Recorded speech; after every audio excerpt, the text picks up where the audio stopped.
नमस्कार दोस्तों, स्वागत है आप ही के अपने इस YouTube चैनल में। दोस्तों, वेन आरेख संबंधी कुछ सवालों पर डिस्कस करें उससे पहले मैं आपको इसके कुछ एक कॉन्सेप्ट बताने जा रहा हूँ। इसी कॉन्सेप्ट पे हम सवाल करेंगे।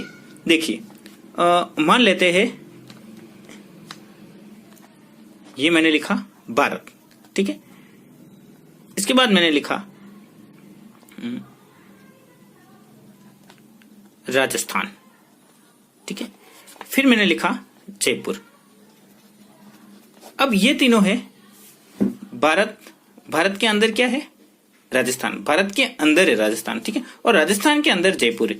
तो इसको जैसे भारत का जो भूखंड है, जैसे ये पूरा भूखंड है भारत का, इसी भारत के भूखंड में ये राजस्थान भी एक भूखंड, छोटा सा एक स्टेट है, ठीक है। और इसी राजस्थान में एक जयपुर भी एक जिला है जो इसके अंदर है। तो इसका जो आधिकारिक रूप से जो प्रतिनिधित्व करेगा चित्र, वो इस तरह का चित्र बनेगा, ठीक है। और एक मैंने लिखा जैसे भारत, ठीक है, राजस्थान, और लिखा मैंने दिल्ली, ठीक है। ये मैंने लिख दिया। अब इसका जो चित्र है वो किस तरह से बनेगा? ये भारत का एक पूरा भाग है, इसके अंदर ये राजस्थान है, ठीक है। राजस्थान के अंदर दिल्ली नहीं है, दिल्ली तो अलग भाग है, तो दिल्ली का ये भाग अलग है, लेकिन ये भारत के अंदर है। दिल्ली भी भारत के अंदर ही है और भारत के अंदर ये राजस्थान है। तो इसका चित्र इस तरह से बनेगा।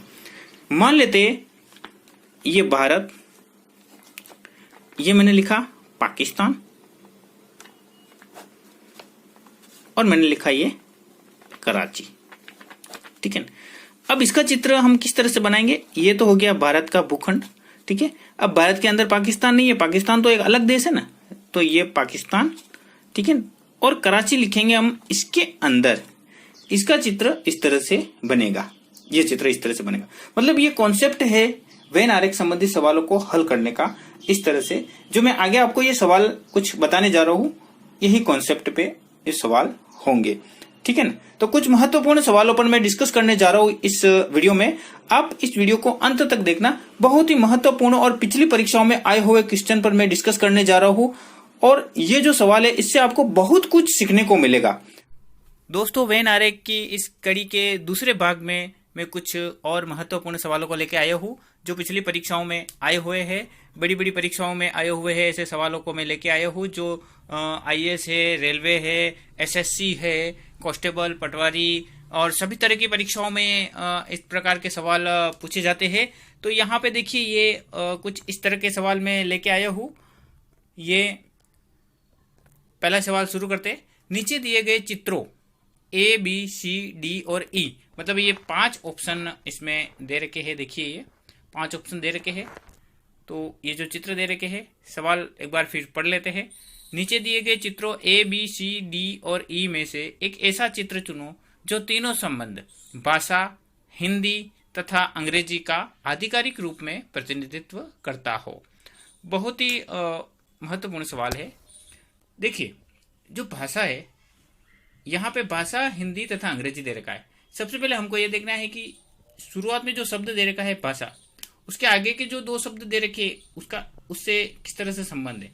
तो यहाँ हम देखते हैं कि भाषा जो है, हिंदी और अंग्रेजी दोनों ही भाषा है, ठीक है ना। हिंदी और अंग्रेजी दोनों ही भाषा है। तो हम यहाँ पे इस तरह का अगर भाषा का बना देते हैं, तो भाषा में ही हिंदी और अंग्रेजी दोनों आ जाते। भाषा तो कितनी तरह की है, लेकिन भाषा में ही हिंदी और अंग्रेजी दोनों ही आ जाते हैं, ठीक है ना। तो हिंदी क्या है? संपूर्ण रूप से एक भाषा है, ठीक है। और अंग्रेजी क्या है? संपूर्ण रूप से एक भाषा है। तो हम इसको किस तरह से लेंगे? जैसे ये हिंदी का मैंने बना दिया है, ठीक है ना। तो ये संपूर्ण रूप से एक भाषा है, ठीक है। अब हिंदी भाषा के अंदर अंग्रेजी मिक्स नहीं है, दोनों ही विभिन्न तरह की भाषा है, अपने आप में दोनों ही स्वतंत्र भाषाएं है, ठीक है ना। तो इसको अपन अगर इस तरीके से कर लेंगे तो ये बिल्कुल गलत हो जाएगा। कारण ये है कि ये दोनों ही स्वतंत्र भाषाएं है, तो इसको इस तरह से मिलाना नहीं है। स्वतंत्र हो तो दोनों को ही अलग अलग करना पड़ेगा। तो ठीक है ना। तो ये जो दूसरे ऑप्शन में जो दे रखा है वो बिल्कुल ही गलत होगा, क्योंकि दोनों इसमें मिले हुए हैं। तो यहाँ पे देखिए ये अगले जो ऑप्शन दे रखे हैं इसमें देखते हैं। ये जो ऑप्शन है इसमें आप देखोगे कि तीनों ही अलग अलग, देखो तीनों ही आपस में इस तरह से जुड़े हुए हैं। तो यहाँ पे इससे क्या सिद्ध होता है कि ये जो है मान लो अंग्रेजी है, ठीक है ना, ये जो है भाषा है और ये हिंदी का है। तो अब देखिए जो ये भाषा का दे रखा है इसका मतलब उसका अंग्रेजी से कोई संबंध नहीं है, इससे तो ये सिद्ध होता है। तो ये बिल्कुल ही गलत हो गया, ठीक है ना। यहां पे ये जो दे रखा है उसमें इसको मान लेते हैं भाषा और इसको हिंदी और इसको अंग्रेजी मान लेते। तो इसका मतलब ये जो भाषा है उसका इस अंग्रेजी से कोई संबंध नहीं है, तो ये भी गलत हो गया, ठीक है ना। अब देखिए अगला अपन देखते हैं, ये लास्ट जो ऑप्शन है कि इसमें क्या है। यहां पे हम देखते हैं कि ये ऊपर वाला मान लेते हैं ये ऊपरी ऊपर भाषा का है, फिर सेकंड नंबर वाला मान लेते हैं हिंदी का है, और ये थर्ड जो मान लेते हैं वो अंग्रेजी का है। तो देखिए ऊपर ऊपर जो हिंदी भाषा का दे रखा है उसके अंदर हिंदी है, हिंदी। तो भाषा के अंदर हिंदी ये तो ठीक है, ठीक है, लेकिन हिंदी के अंदर अंग्रेजी दे रखा है, मतलब अंग्रेजी जो है वो संपूर्ण रूप से हिंदी है। इसका मतलब ये बिल्कुल ही गलत हो गया, क्योंकि हिंदी और अंग्रेजी बिल्कुल स्वतंत्र भाषा है, दोनों अलग अलग। तो ये भी गलत हो गया। तो इसका मतलब एक ऑप्शन अपने पास बचा है, वो है पहला ही ऑप्शन, जो ये वाला ऑप्शन है पहला ही। इसमें देखिए ये है भाषा, भाषा के अंदर ये ले लिया हिंदी और ये ले लिया अंग्रेजी। तो भाषा के मतलब हिंदी और अंग्रेजी दोनों ही भाषा है, ठीक है ना। तो पहला हिंदी अलग से दे रखा है और अंग्रेजी भी अलग से दे रखा है, दोनों ही भाषा है। इसका मतलब ये ऑप्शन बिल्कुल ही सही है, क्योंकि अंग्रेजी और हिंदी दोनों ही भाषाएं हैं और दोनों ही स्वतंत्र भाषा है, दोनों अलग अलग होगी, ठीक है ना।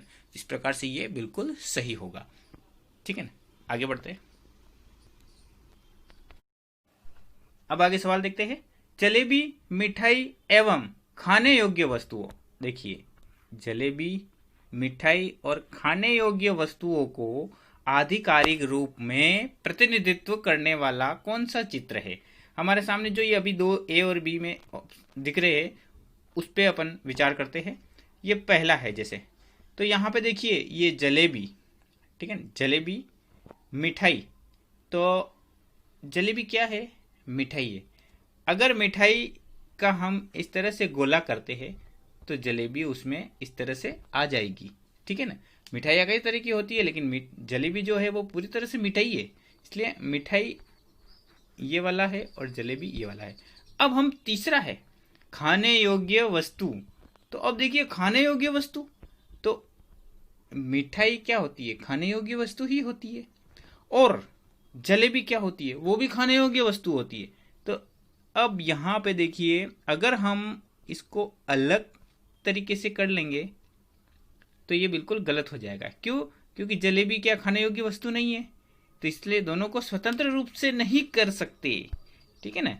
तो अब यहाँ पे देखिए दोबारा, ये तो हो गया मिठाई, इसके अंदर है जलेबी, ठीक है ना, और इसके अंदर ये ऊपर ही ऊपर, अंदर क्या ऊपर खाने योग्य वस्तु। देखिए ये ऊपर ही ऊपर बन गया ये खाने योग्य वस्तु का।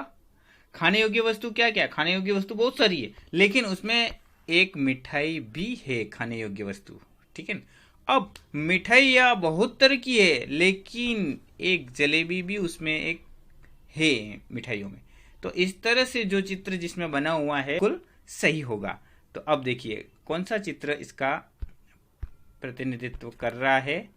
तो ये तो हो गया बिल्कुल गलत पहला, दूसरा भी बिल्कुल गलत हो गया। हमने जो चित्र बनाया है उस हिसाब से दोनों ही गलत हो गए।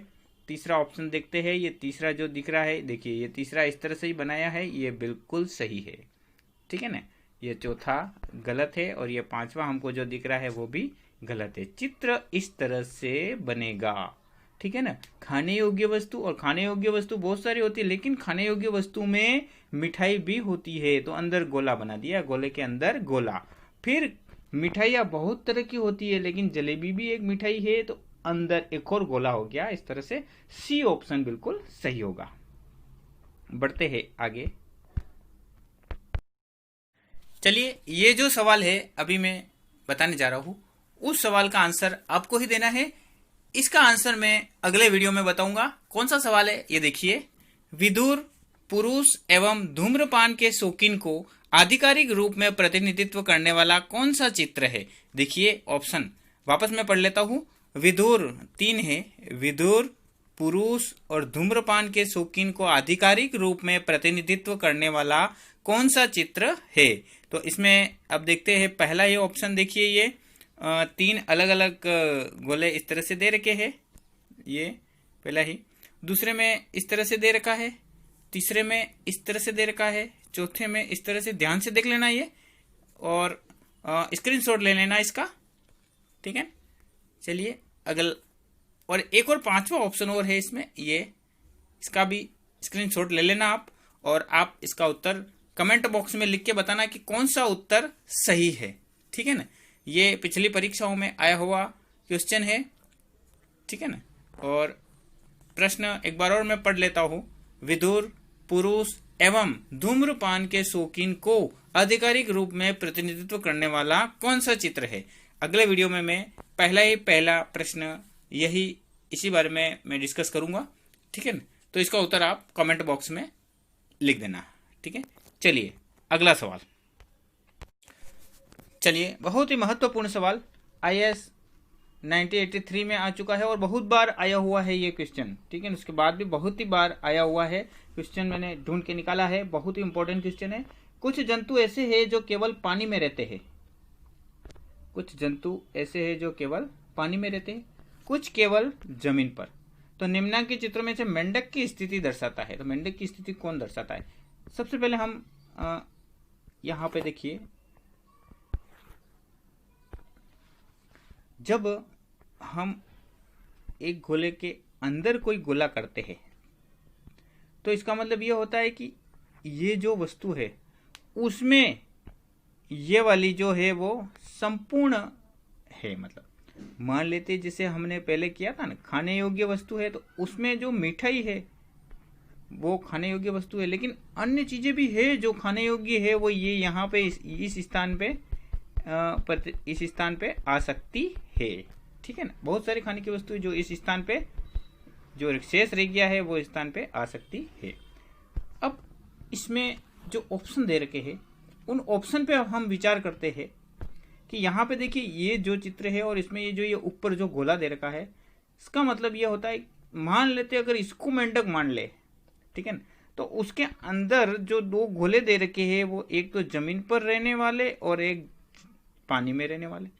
तो क्या यहाँ इसको अगर मेंढक मान लेते हैं, तो जमीन पे रहने वाले सभी जो जीव है वो क्या मेंढक है, या पानी में रहने वाले सभी जीव क्या मेंढक है?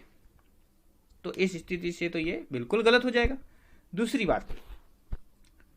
बात ये है कि यदि इसको पानी में रहने वाले अगर मान लेते हैं, ठीक है ना, तो पानी में रहने वाले के अंदर अगर एक गोला जमीन पे रहने वाला आ जाए, ये तो बिल्कुल विरोधाभास बात हो गई, ठीक है। तो इसका मतलब ये हर स्थिति से गलत सिद्ध हो रहा है। अब दूसरा यहां पे देखते हैं, ये जो दे रखा है सेकंड वाला, ठीक है ना, इसमें इन दोनों गोलों को हम मान लेते हैं ये जमीन पे रहने वाले, ये पानी में रहने वाले। कुछ केवल पानी में रहते हैं, ठीक है ना, और कुछ केवल जमीन पे रहते हैं। तो इसका मतलब जैसे यहाँ पे ये जो स्थितियां है, ये जमीन पे रहने वाले हो गए, ये पानी में रहने वाले। तो कुछ ऐसे भी होते हैं जो दोनों में रहते हैं ना, तो दोनों में रहते हैं, जिसका ये बीच वाला ये हो गया, ठीक है। तो अब देखिए, जो दोनों में रहते हैं वो जरूर थोड़ी अकेला मेंढक ही होगा भाई। दोनों में रहने वाले मगरमच्छ भी होते हैं, सांप भी होते हैं जो दोनों पे रहते हैं, ठीक है ना। तो इस स्थिति में हम क्या करेंगे यहाँ पे देखिए ये है पानी में रहने वाले, ये है जमीन पे रहने वाले, और बीच में जो दिख रहा है आपको वो दोनों में रहने वाले होते हैं। उन दोनों में रहने वालों में एक मेंढक भी आ गया, ठीक है ना, उन दोनों में रहने वाले एक मेंढक भी आ गया। इसका मतलब ये जो स्थिति है वो बिल्कुल सही स्थिति है, ठीक है ना। तो इस तरह का चित्र इस ऑप्शन में बनेगा। आपको इस तरह से ये आइडिया लगाना पड़ेगा, मतलब कुछ ऐसा समझ के आपको करना पड़ेगा जिससे बिल्कुल सही स्थिति हर स्थिति से बैठ जाए। कुछ चित्र और है उस पर भी विचार कर लेते हैं, जैसे ये है। अब यहाँ पे देखिए, अगर इसको मेंढक मान ले, इसको पानी रहने वाला मान ले, और इसको जमीन पे रहने वाला मान ले, ठीक है।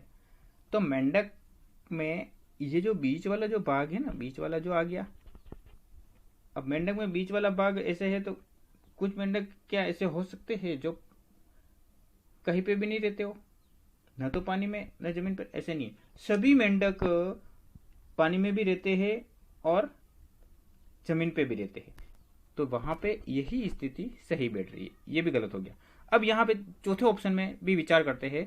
मान लो ये पानी में रहने वाले, ये जमीन पे रहने वाले। अब यहाँ पे देखिए, ये जो बीच वाला जो दे रखा है इस चित्र में यहाँ पे हमने बीच में ले लिया था इसको, और यहाँ पे ले लिया है ये चारों तरफ मेंढक, ठीक है ना। तो यहाँ पे ये जो इस भाग में जो मेंढक होंगे ना, वो जमीन से कोई कांटेक्ट नहीं रखते ना, और इस भाग में जो मेंढक होंगे वो पानी से कोई कांटेक्ट नहीं रखते। तो ऐसा संभव ही नहीं है, मेंढक दोनों जगह रहते हैं, ठीक है ना। तो इसका मतलब सेकंड ऑप्शन ही 100% सही बैठ रहा है, और इस तरह से हमको ये सवाल वेन आरेख वाले करने हैं, ठीक है ना। तो सेकंड ऑप्शन ही 100% बिल्कुल ही सही बैठ रहा है, ठीक है ना, ये सेकंड वाला ऑप्शन। तो इस तरह से हमको वेन आरेख संबंधित ये समझ के करना पड़ेगा परीक्षा में भी, और ज़्यादा से ज़्यादा अगर अभ्यास होता है तो परीक्षा में भी हम बिना समय गवाए फटाफट उत्तर ढूंढ सकते हैं। दोस्तों, वीडियो पसंद आया होगा। यदि आपको ये वीडियो अच्छा लगा है तो प्लीज़ लाइक करना ना भूलें। धन्यवाद। जय भारत, जय हिंद।